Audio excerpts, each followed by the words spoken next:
यस वर्ष 2082को मदन भण्डारी राष्ट्रिय पुरस्कार मदन भण्डारी पुरस्कार चाहिँ कसलाई प्रदान गरियो? वातावरण संरक्षण अभियन्ता पर्यटन व्यवसायी आङ छिरिङ शेर्पालाई। शेर्पा विगत लामो समयदेखि जलवायु परिवर्तन प्रति चेतना अभिवृद्धिमा सक्रिय रहँदै आउनुभएको थियो। मलमूत्र व्यवस्थापनका लागि ब्याग प्रविधिको उपयोग। गोपाल प्रसाद रिमाल पुरस्कार 2082बाट सम्मानित कवि मन्जुल मेघराज शर्मा नेपाल मन्जुल।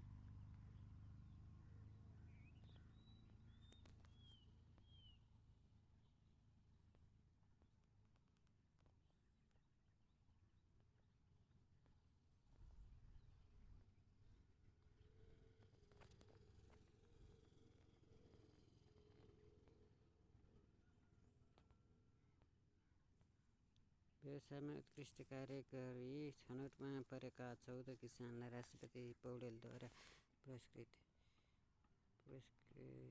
राशि जनहित 2 लाख।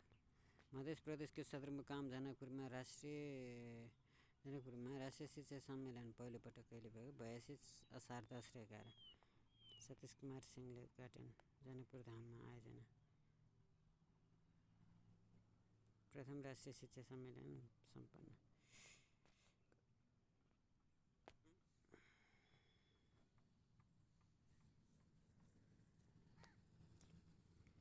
एक पालिका एक खेल मैदान भएको प्रदेश लुम्बिनी प्रदेश। जिल्ला जुम्लाको सिन्जा गाउँपालिकालाई पोषण मैत्री स्वास्थ्य संस्था गाउँपालिका घोषणा कहिले भयो? पोषण मैत्री गाउँपालिका 2082 असार 9 गते भएको हो।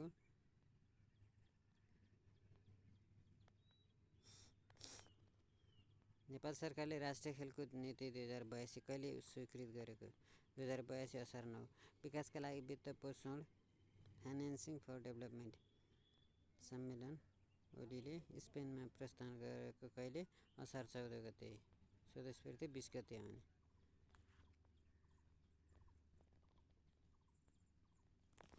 स्पेनका प्रधानमन्त्री पेड्रो सान्चेज र संयुक्त राष्ट्रसङ्घका महासचिव एन्टोनियो गुटेरेसको निमन्त्रणामा ओली स्पेन भ्रमणमा गएको हो।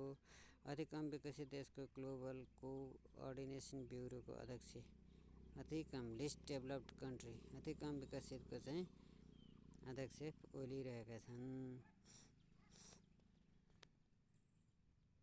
जुन 31मा ओलीले अल्पविकसित मुलुकको उच्चस्तरीय बैठकको अध्यक्षता गरेका थिए। राष्ट्रिय धान दिवस असार 15 गते। नारा धान बालीमा सघनता खाद्य सुरक्षा र आत्मनिर्भरता।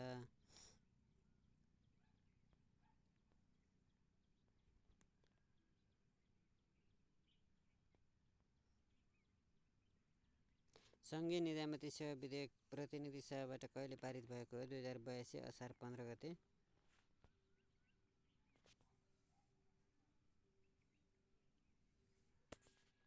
पारित विधेयक अनुसार अब निजामती सेवामा श्रेणी र तहगत दुवै व्यवस्था प्रचलनमा आउनेछ। महिलाको लागि 39 वर्ष सेवा हद। अवकाशको उमेर 58बाट 60 नै पुर्याइएको छ।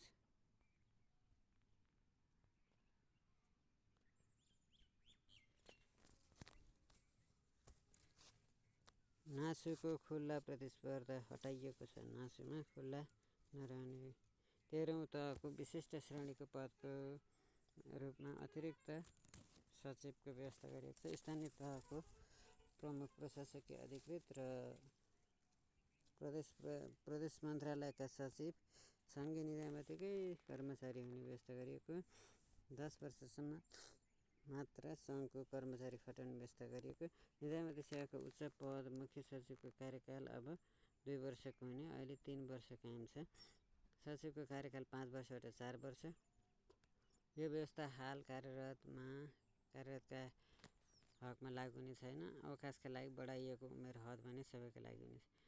निजामती सेवाबाट अवकाश वा राजीनामा दिएका कर्मचारीले 2 वर्षसम्म कुनै सरकारी संवैधानिक नियुक्ति लिन नपाउने प्रावधान गरिएको छ।